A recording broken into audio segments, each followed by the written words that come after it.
मित्रों, स्वागत है आपका हमारे YouTube चैनल स्टडी वायर में। इस वीडियो में हम बात करने वाले हैं बाल विकास एवं शिक्षा शास्त्र का प्रैक्टिस सेट नंबर 4।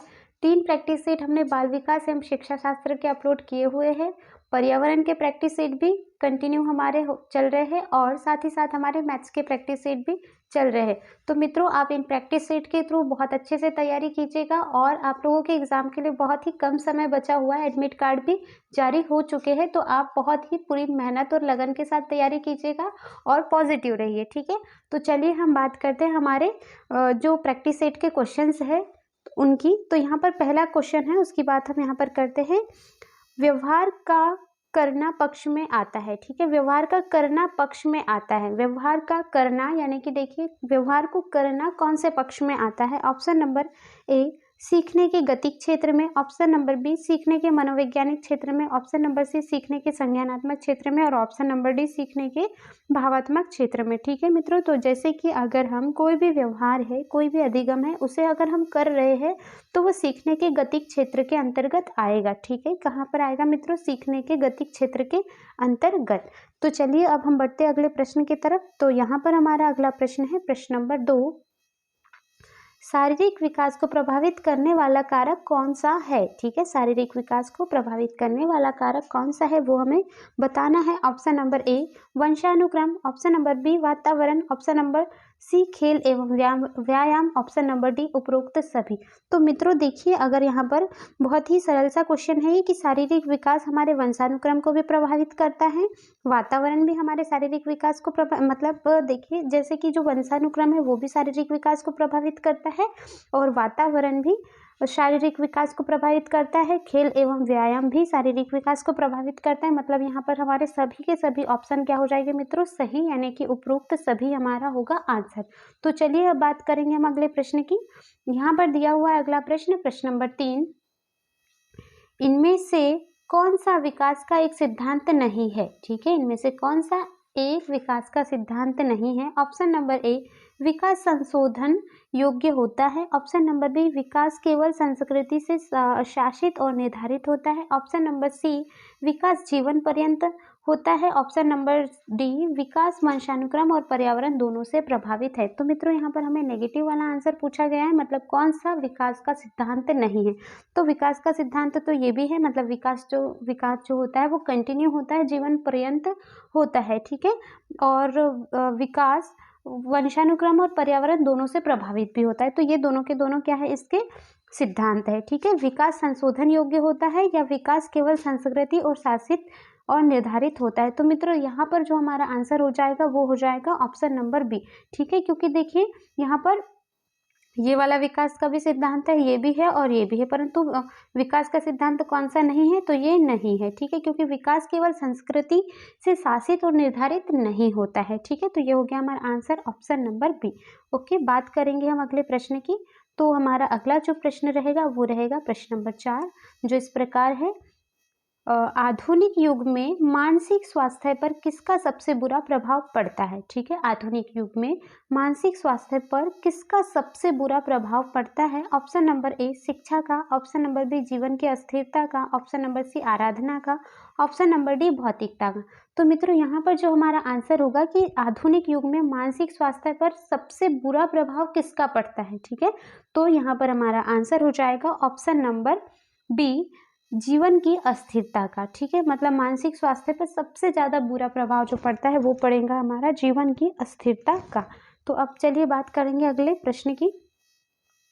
तो ये दिया हुआ है मित्रों अगला प्रश्न, प्रश्न नंबर 5।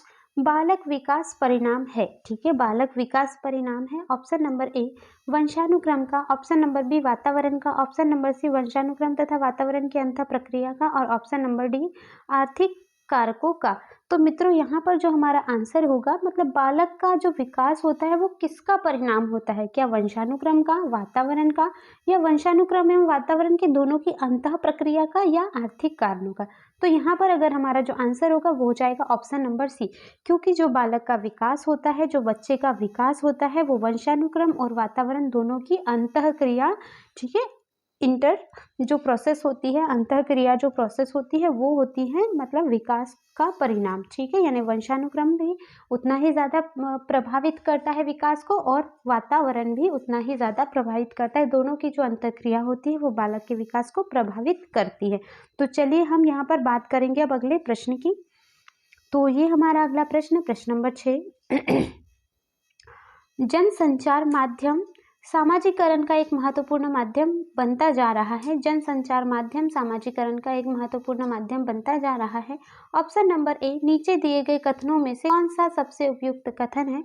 ऑप्शन नंबर बी, संचार माध्यम पदार्थों के विज्ञापन और विक्रय के लिए अच्छा माध्यम है। ऑप्शन नंबर बी, सामाजिकरण केवल माता पिता और परिवार के द्वारा किया जाता है। ऑप्शन नंबर सी, जनसंचार माध्यमों की पहुंच बढ़ रही है और जनसंचार का जो माध्यम है, देखिए यहाँ पर नीचे एक सॉरी थोड़ा बड़ा क्वेश्चन है, ओके ठीक है, अब आसानी से हम पढ़ सकते हैं, ठीक है। जनसंचार माध्यम सामाजिकरण का एक महत्वपूर्ण माध्यम बनता जा रहा है और नीचे दिए गए कथनों में से कौन सा सबसे उपयुक्त कथन है वो हमें बताना है, ठीक है।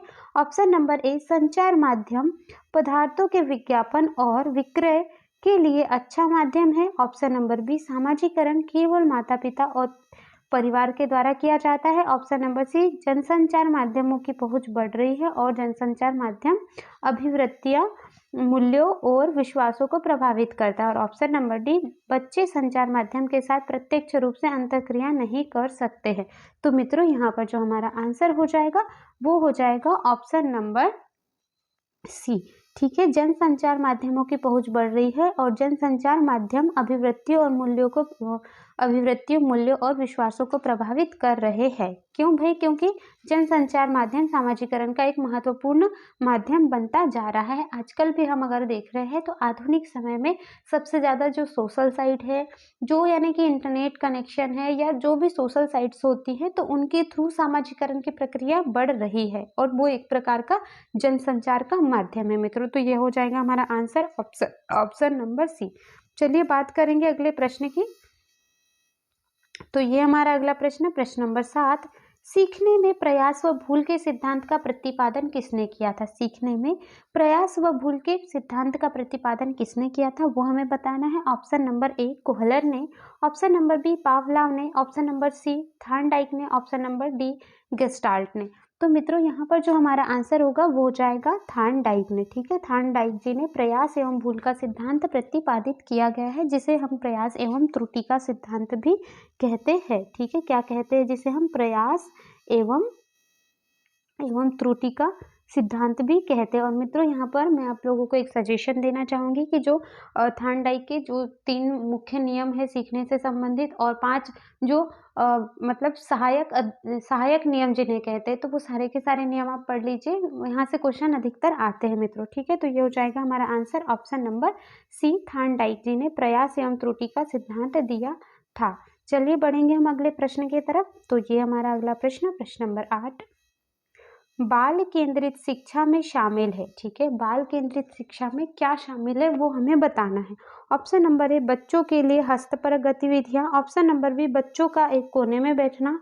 ऑप्शन नंबर सी, प्रतिबंधित परिवेश में अधिगम। ऑप्शन नंबर डी, वे गतिविधियां जिनमें खेल शामिल नहीं होते हैं, ठीक है। तो यहाँ पर जो हमारा आंसर हो जाएगा मित्रों वो हो जाएगा ऑप्शन नंबर ए, बाल केंद्रित शिक्षा में क्या शामिल है कि बच्चों के लिए जो हस्तपरक गतिविधियां होती है वो क्या होती है, बाल केंद्रित शिक्षा में शामिल होती है, ठीक है। तो ये हो जाएगा हमारा आंसर ऑप्शन नंबर ए। चलिए बात करेंगे अगले प्रश्न की।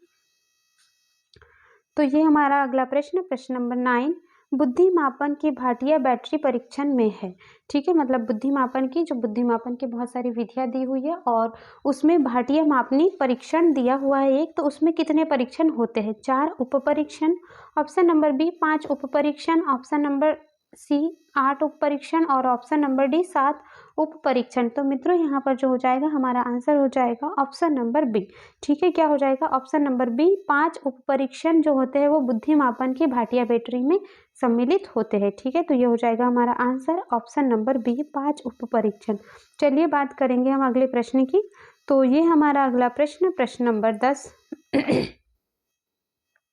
प्रश्न नंबर 10, रोशार स्याही धब्बा परीक्षण जो व्यक्ति का मूल्यांकन करने के लिए इस्तेमाल किया जाता है का विकास किसने दिया था? ठीक है, रोशार स्याही धब्बा का परीक्षण जो व्यक्ति का मूल्यांकन करने के लिए इस्तेमाल किया जाता है, ये किसने दिया था? ऑप्शन नंबर ए आइसेंक ने, ऑप्शन नंबर बी एलपोर्ट ने, option number C Hermann Rorschach ने और option number D gene Piaget ने। तो मैं मित्रों यहाँ पर जो हो जाएगा हमारा answer option number C Hermann Rorschach ने रोशार स्याही धब्बा परीक्षण जो व्यक्तित्व का मूल्यांकन करने के लिए इस्तेमाल किया जाता है और ये दो प्रकार का होता है, एक कलरफुल वाला होता है छोटे बच्चों के लिए और जो होता है वो ब्लैक एंड वाइट। मतलब यहाँ पर हरमन रोशार ने एक रोशार स्याही परीक्षण जिसमें व्यक्तित्व का मापन का मूल्यांकन होता है, तो ये हो जाएगा हमारा आंसर ऑप्शन नंबर सी। चलिए हम बढ़ते अब अगले प्रश्न की तरफ। तो ये हमारा अगला प्रश्न, प्रश्न नंबर 11वां। मान लीजिए आप विद्यालय शिक्षा बोर्ड के अध्यक्ष हैं। आप अपने अधिकार क्षेत्र के अंतर्गत आने वाले विद्यालयों की शिक्षा की संपूर्ण गुणवत्ता को सुधारने के लिए क्या योजना बनाएंगे? इस प्रकार का प्रश्न खालिस्तान का उदाहरण है। ठीक है, मतलब हम बच्चों को इमेजिन करने लगा रहे हैं। वो जो प्रश्न जो बनाने वाला है वो उन सामने वाले को इमेजिन करने लगा रहा है कि भाई मान लीजिए आप विद्यालय शिक्षा बोर्ड के क्या है, अध्यक्ष है और आप अपने अधिकार क्षेत्र के अंतर्गत आने वाले विद्यालयों की शिक्षा की संपूर्ण गुणवत्ता को सुधारने के लिए क्या योजना बनाएंगे? इस प्रकार का प्रश्न खालिस्तान का उदाहरण है। ऑप्शन नंबर ए निम्न स्तरीय अभिसारी, ऑप्शन नंबर बी निम्न स्तरीय अपसारी, ऑप्शन नंबर सी उच्च स्तरीय अभिसारी और ऑप्शन नंबर डी उच्च स्तरीय अपसारी। तो मित्रों यहाँ पर जो हो जाएगा वो हो जाएगा हमारा आंसर ऑप्शन नंबर डी। ठीक है, उच्च स्तरीय अपसारी प्रकार का ये क्या है, प्रश्न है। मतलब हम यहाँ पर बच्चों को इमेजिनेशन करने के लिए कहते हैं। ठीक है, कि भाई मान लीजिए आपको एक दिन के लिए आपके डिस्ट्रिक्ट का कलेक्टर बना दिया जाए, तो आप अपने अधिकार क्षेत्र के अंतर्गत क्या क्या कार्य करेंगे? इस तरीके जो प्रश्न होते हैं वो उच्च स्तरीय अपसारी प्रकार के होते हैं। तो चलिए बात करेंगे हम अगले प्रश्न की। तो ये है मित्रों हमारा अगला प्रश्न, प्रश्न नंबर 12। ओके, लिंग जेंडर पक्षपात की ओर क्या संकेत करता है? मतलब जेंडर पक्षपात की ओर क्या संकेत करता है या लिंग पक्षपात की ओर क्या संकेत करता है, वो हमें बताना है यहाँ पर। ऑप्शन नंबर ए आनुवंशिक विभिन्नताएं जो लड़कों और लड़कियों में मौजूद होती है, क्या ये लिंग जेंडर की ओर पक्षपात करती है? ठीक है, ऑप्शन नंबर बी स्त्रियोचित उचित और पुरुषोचित विशेषताओं में सापेक्षित रूप से स्वयं का बोध, ऑप्शन नंबर सी अपने शरीर विज्ञान के कारण लड़कों और लड़कियों के बीच विभिन्नताओं की स्वीकृति, ऑप्शन नंबर डी सांस्कृतिक अभिवृत्तियों के कारण अपेक्षाओं पर आधारित लड़कों और लड़कियों का भिन्न व्यवहार करना।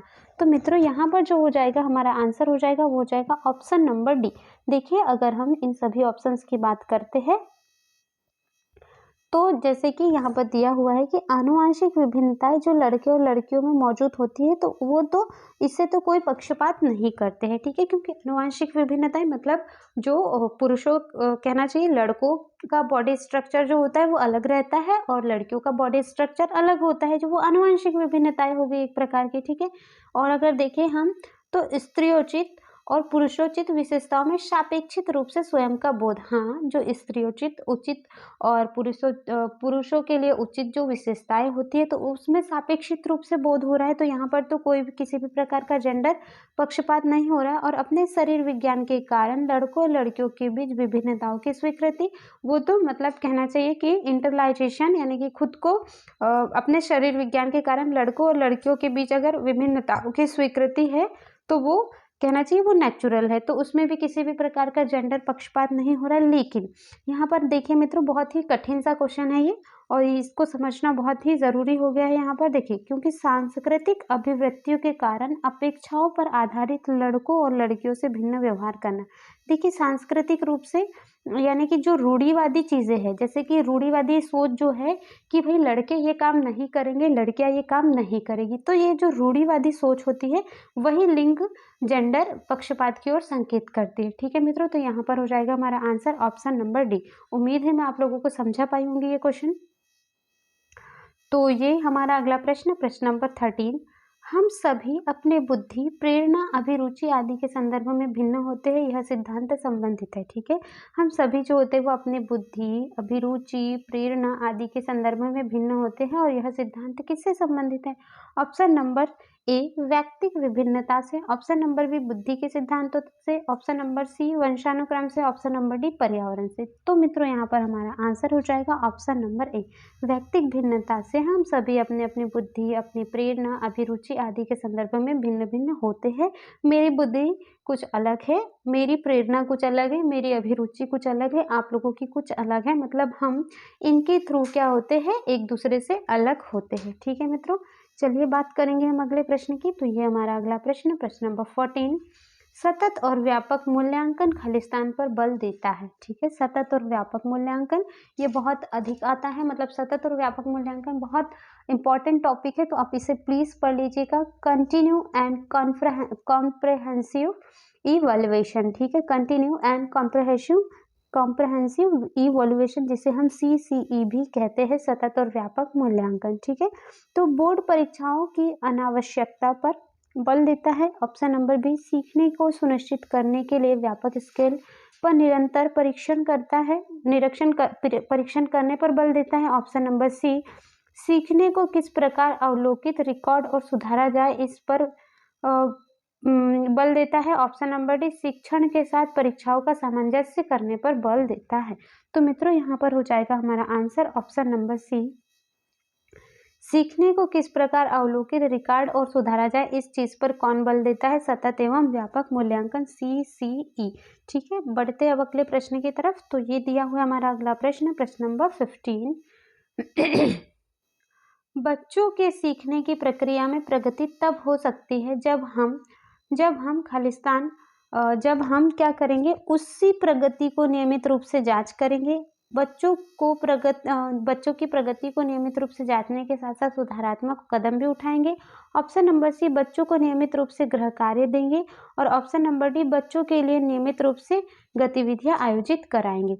तो मित्रों यहाँ पर अगर हम बात करें तो हमारा आंसर हो जाएगा ऑप्शन नंबर बी, क्योंकि बच्चों की जो प्रगति होती है उसे हम नियमित रूप से जांचेंगे और उसमें सुधारात्मक कार्य करेंगे, तो ये उनके लिए बहुत ही बेनिफिशियल होगा। वो मतलब कहना चाहिए सीखने की प्रक्रिया में प्रगति होगी।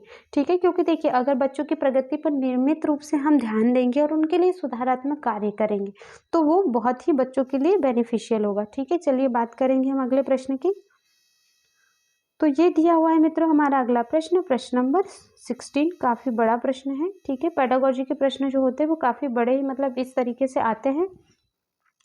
एक अध्यापिका समाज के वंचित वर्गों से आए बच्चों की आवश्यकताओं के प्रति प्रभावशाली तरीके से प्रतिक्रिया निम्नलिखित द्वारा कर सकती है। ठीक है, एक अध्यापिका जो है वो समाज के वंचित वर्ग से आए हुए बच्चों के आवश्यकताओं के प्रति प्रभावशाली तरीके से प्रतिक्रिया निम्नलिखित द्वारा कर सकती है। ठीक है, तो चलिए बात करेंगे ऑप्शन नंबर 1 की।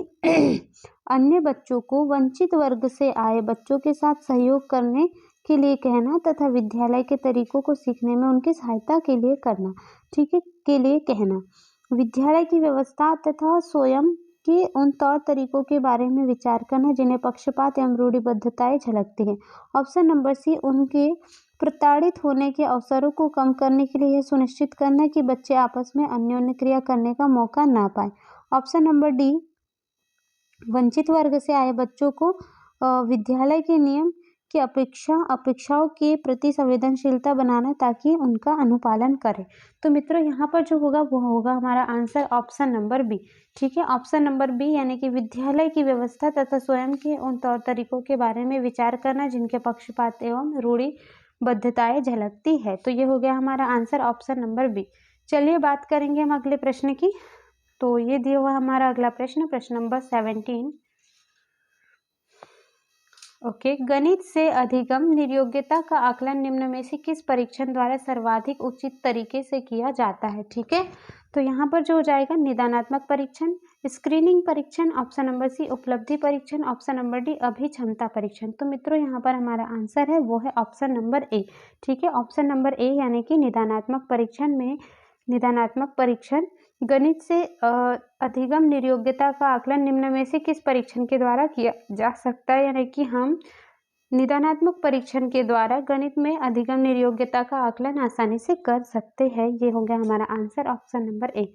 चलिए बात करेंगे हम अगले प्रश्न की। तो ये दिया हुआ है हमारा अगला प्रश्न, प्रश्न नंबर 18।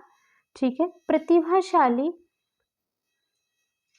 ओके, प्रतिभाशाली बच्चों के लिए सबसे अच्छे शैक्षिक कार्यक्रम वे होते हैं, ठीक है। प्रतिभाशाली बच्चों के लिए सबसे अच्छे शैक्षिक कार्यक्रम वे होते हैं। ऑप्शन नंबर ए, उनके आक्रामक व्यवहार को नियंत्रित करते हैं। ऑप्शन नंबर बी, उन्हें अधिगम के न्यूनतम मानकों तक काम करने को प्रेरित करते हैं, करने के लिए उपहारों और पुरस्कारों का उपयोग करते हैं। ऑप्शन नंबर सी, प्रत्यय स्मरण के द्वारा ज्ञान के प्रवणता पर बल देते हैं। ऑप्शन नंबर डी, उनके चिंतन को प्रेरित कर उन्हें विभिन्न विचारों में व्यस्त रहने का अवसर देते हैं। तो मित्रों यहाँ पर जो होगा वो हमारा आंसर होगा ऑप्शन नंबर डी, ठीक है। क्या हो जाएगा? ऑप्शन नंबर डी, उनके चिंतन को प्रेरित कर उन्हें विभिन्न विचारों में व्यस्त रहने के लिए अवसर देते हैं। तो ये हो गया हमारा आंसर ऑप्शन नंबर डी।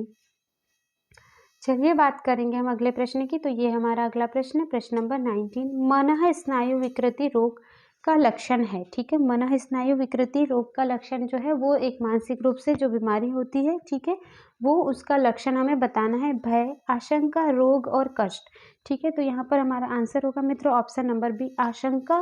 मतलब आशंका एक प्रकार का लक्षण है मनः स्नायु विकृति का। तो बात करेंगे अब अगले प्रश्न की। यहाँ पर हमारा अगला प्रश्न है, प्रश्न नंबर 20। वंचित समूह के विद्यार्थियों को सामान्य विद्यार्थियों के साथ साथ पढ़ाना चाहिए, इसका क्या अभिप्राय है, ठीक है। वंचित समूह के विद्यार्थियों को सामान्य विद्यार्थियों के साथ साथ ही हमें पढ़ाना चाहिए, इसका क्या अभिप्राय है। ऑप्शन नंबर ए, समावेशी शिक्षा। ऑप्शन नंबर बी, विशेष शिक्षा। ऑप्शन नंबर सी, एकीकृत शिक्षा। ऑप्शन नंबर डी, अपवर्जक शिक्षा। तो मित्रों यहाँ पर हमारा आंसर होगा ऑप्शन नंबर ए, समावेशी शिक्षा। यानी कि समावेशी शिक्षा, इंक्लूसिव एजुकेशन, जो अभी वर्तमान में हमारे विद्यालयों में प्रचलित है, ठीक है। इंक्लूसिव एजुकेशन के अंतर्गत क्या होता है मित्रों, जो विशेष क्षमता वाले जो बच्चे होते हैं, ठीक है, विशिष्ट क्षमता वाले बच्चे होते हैं, जो विशिष्ट बच्चे होते हैं हमारे लिए, ठीक है, जैसे कि दिव्यांग बच्चे हो गए या स्पेशल कुछ क्षमता वाले जो बच्चे होते हैं, उन्हें भी सामान्य बच्चों के साथ में बिठाल कर पढ़ाया जाता है। तो यही क्या होती है, हमारी समावेशी शिक्षा होती है मित्रों, ठीक है। ये प्लीज़ आप याद रखिएगा, बहुत ही ज़रूरी और बहुत इम्पॉर्टेंट चीज़ है। इंक्लूसिव एजुकेशन हम इसे कहते हैं, ठीक है। तो समावेशी तात्पर्य यही है कि वंचित समूह यानी कि बहुत सारे, जैसे कि कहना चाहिए कि जो वंचित वर्ग के बच्चे हैं, जो पिछड़े बच्चे हैं, जो विशिष्ट क्षमता वाले बच्चे हैं, जो दिव्यांग बच्चे हैं, ठीक है, तो इन सारे बच्चों को, जो बहुत धीमी गति से सीखने वाले बच्चे जिन्हें स्लो लर्नर्स कहा जाता है, तो इन सारे बच्चों को सामान्य बच्चों के साथ, ठीक है, जो हमारे औसत बुद्धि वाले बच्चे हैं, जो हमारे सामान्य बच्चे हैं, उनके साथ बिठाल कर पढ़ाना है, ना कि उनको अलग यानी कि अलग करके बिठाना है, ठीक है। तो ये हो गया हमारा आंसर ऑप्शन नंबर ए। चलिए बात करेंगे हम प्रश्न नंबर 21 की। तो प्रश्न नंबर 21 में दिया हुआ है, बच्चा किस प्रकार सीखता है, ठीक है। जो बच्चा है वो किस प्रकार सीखता है। ऑप्शन नंबर ए, पुस्तकें पढ़कर सीखता है। ऑप्शन नंबर बी, परिचर्चा के द्वारा सीखता है।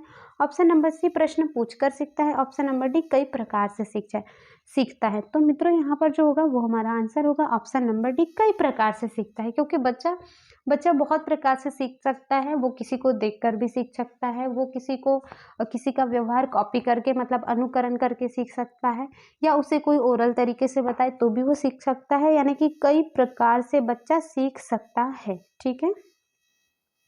अब हमारा अगला प्रश्न है, प्रश्न नंबर 22। खालिस्तान संबद्ध प्रतिक्रिया शिक्षा में पावलोव ने प्रयोग किया, ठीक है। खालिस्तान संबद्ध प्रतिक्रिया शिक्षा में पावलोव ने प्रयोग किया बिल्ली पर, कुत्ते पर, बंदर पर और चूहे पर।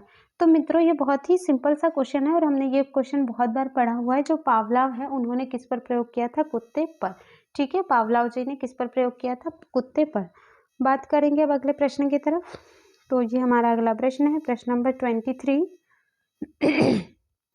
बच्चों के बारे में निम्नलिखित कथनों में से कौन से कथन सही है, ठीक है। बच्चे जानकारी के निष्क्रिय प्राप्त करता है, ठीक है, बिल्कुल भी नहीं। बच्चे समस्या समाधान करता है, बच्चे वैज्ञानिक शोध करता है, बच्चे पर्यावरण में सक्रिय अन्वेषक है। तो ये और ये तीनों के तीनों क्या है मित्रों, हमारे सही आंसर है, ठीक है। तो यहाँ पर अगर हम बात करें तो 2, 3 और 4, ठीक है, यानी कि 2, 3, देखिए बच्चे जानकारी की निष्क्रिय प्राप्त करता है, ये तो बिल्कुल नेगेटिव पॉइंट है। और बच्चे समस्या समाधान करता है, ठीक है, और वैज्ञानिक शोध करता है और एक प्रकार के सक्रिय अन्वेषक है। तो ये हो जाएगा हमारा आंसर ऑप्शन नंबर बी, 2, 3 और 4, यानी कि ये तीनों के तीनों स्टेटमेंट क्या है, बच्चों के बारे में सही है, ठीक है।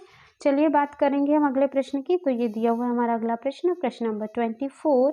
कक्षा में विद्यार्थियों की रुचि बनाए रखने के लिए शिक्षक को उचित है। ठीक है, शिक्षक को क्या करना उचित है वो हमें बताना है। ऑप्शन नंबर ए श्यामपट्ट का प्रयोग करना, ऑप्शन नंबर बी चर्चा करना, ऑप्शन नंबर सी कहानी कहना, ऑप्शन नंबर डी प्रश्न पूछना।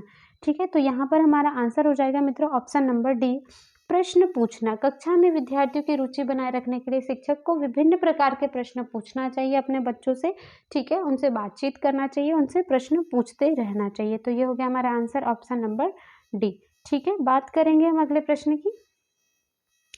तो ये हमारा अगला प्रश्न है प्रश्न नंबर 25। क्वेश्चन नंबर 25 क्रोध व भय प्रकार है। ठीक है, क्रोध और भय जो है वो किसका प्रकार है। ऑप्शन नंबर ए अभिप्रेरणा का, ऑप्शन नंबर बी संवेग का, ऑप्शन नंबर सी परिकल्पना का, ऑप्शन नंबर डी मूल प्रवृत्ति का। तो मित्रों यहाँ पर हो जाएगा हमारा आंसर ऑप्शन नंबर बी। ठीक है, क्रोध और भय जो है वो एक प्रकार का क्या है, संवेग है। ठीक है, क्रोध और भय एक प्रकार का क्या है, संवेग है। ठीक है, अब चलिए बात करेंगे हम प्रश्न नंबर 26 की। तो ये है हमारा अगला प्रश्न, प्रश्न नंबर 26। एक विद्यार्थी मेडिकल कॉलेज में दाखिला लेने के लिए कठिन परिश्रम करता है ताकि वह प्रवेश परीक्षा में उत्तीर्ण हो सके। यह विद्यार्थी खालिस्तान रूप से अभिप्रेरित है। ठीक है, एक विद्यार्थी है जो मेडिकल कॉलेज में एडमिशन लेने के लिए क्या कर रहा है, वो कठिन परिश्रम, बहुत ही ज़्यादा हार्डवर्क कर रहा है, मतलब बहुत मेहनत कर रहा है, और ताकि वो प्रवेश परीक्षा में पास हो सके, यानी जो एंट्रेंस एग्ज़ाम है उसमें वो पास हो सके। और ये विद्यार्थी क्या व्यक्तिगत रूप से अभिप्रेरित है, या अनुभाविक रूप से, या आंतरिक रूप से, या बाह्य रूप से। ठीक है, तो हमारा आंसर हो जाएगा मित्रों ऑप्शन नंबर डी। ठीक है, मतलब ये विद्यार्थी जो है वो बाह्य रूप से अभिप्रेरित है, यानी कि उसका अभिप्रेरणा का जो मुख्य स्रोत क्या है, बाह्य है। ठीक है, तो ये हो गया हमारा आंसर ऑप्शन नंबर डी। ठीक है, बात करेंगे हम अगले प्रश्न की। तो ये हमारा अगला प्रश्न, प्रश्न नंबर 27। निम्नलिखित में से किस एक से शिशु के अधिगम को सहायता नहीं मिलती है। ठीक है, निम्न में से किस एक से शिशु को सहायता नहीं मिलती है। ऑप्शन नंबर ए किस एक से, सॉरी ये थोड़ा प्रश्न को पढ़ने पर भी प्रश्न का आंसर डिपेंड करता है, किस एक से। ठीक है, यानी कि ये 4 ऑप्शन दिए हुए हैं, इन चारों में से किस एक के द्वारा शिशु के अधिगम को सहायता नहीं मिलेगी। मतलब कौन सी ऐसी चीज़ है ये चारों में से जो शिशु के अधिगम यानी सीखने के लिए सहायक नहीं होगा। ठीक है, क्या अनुकरण, ऑप्शन नंबर बी अभिप्रेरणा, ऑप्शन नंबर सी स्कूल का बस्ता, ऑप्शन नंबर डी पुरस्कार। ठीक है, तो देखिए यहाँ पर जो हमारा आंसर हो जाएगा मित्रों ऑप्शन नंबर सी, मतलब स्कूल का बस्ता। ठीक है, स्कूल का जो बस्ता होता है वो शिशु के अधिगम के लिए सहायक नहीं होता है। ठीक है, मतलब बस्ता जो है वो उतना अधिक मैटर नहीं करेगा। ठीक है, तो ये हमारा अगला प्रश्न, प्रश्न नंबर 28। प्रश्न नंबर 28 परामर्श का उद्देश्य है। ठीक है, परामर्श का उद्देश्य है ऑप्शन नंबर ए बच्चों को समझना, ऑप्शन नंबर बी बच्चों की कमियों का कारण पता करना, ऑप्शन नंबर सी बच्चों को समायोजन में सहायता प्रदान करना, ऑप्शन नंबर डी उपरोक्त सभी। ठीक है, तो परामर्श का क्या उद्देश्य है मित्रों, यहाँ पर हो जाएगा हमारा आंसर ऑप्शन नंबर डी उपरोक्त सभी। ठीक है, बच्चों को समझना, बच्चों की कमियों का कारण पता करना, बच्चों को समायोजन में सहायता प्रदान करना। तो ये हो गया हमारा आंसर ऑप्शन नंबर डी उपरोक्त सभी। ठीक है, अब बात करेंगे हम अगले प्रश्न की। तो ये हमारा अगला प्रश्न सेकंड लास्ट क्वेश्चन है सेशन का, अभिवृत्ति संप्रत्यय है। ठीक है, अभिवृत्ति संप्रत्यय है संज्ञानापरक, क्रियापरक, संवेगात्मक परक और उपरोक्त सभी। तो मित्रों यहाँ पर हो जाएगा हमारा आंसर ऑप्शन नंबर डी। अभिवृत्ति संप्रत्यय है एक प्रकार का, संज्ञान भी होता है, क्रियापरक भी होता है, संवेग भी होता है उसमें। ठीक है, तो ये हो जाएगा हमारा आंसर ऑप्शन नंबर डी उपरोक्त सभी। ठीक है मित्रों, ये हो गया हमारा सही आंसर। अब बात करेंगे हम अगले प्रश्न की। तो हमारा अगला प्रश्न यानी कि सेशन का लास्ट क्वेश्चन है, क्वेश्चन नंबर 13। अच्छी स्मृति की विशेषताएं हैं। ठीक है, अच्छी स्मृति यानी कि मेमोरी की विशेषताएं बताना है। शीघ्र पुनः स्मरण, शीघ्र पहचान, अच्छी धारणा, ऑप्शन नंबर डी उपरोक्त सभी। ठीक है, तो ये हो गया हमारा आंसर ऑप्शन नंबर डी उपरोक्त सभी। अच्छी स्मृति की क्या विशेषताएं हैं, उपरोक्त सभी। ठीक है, तो ये था मित्रों हमारा आज का सेशन। उम्मीद है आप लोगों को प्रश्न पसंद भी आ रहे होंगे और ये आपकी तैयारी में सहायक भी होंगे। ठीक है, तो चलिए अब मिलेंगे हम अगले वीडियो में, तब तक के लिए थैंक यू सो मच, जय हिंद। और बहुत अच्छे से प्रिपरेशन कीजिए मित्रों। Okay, thank you so much.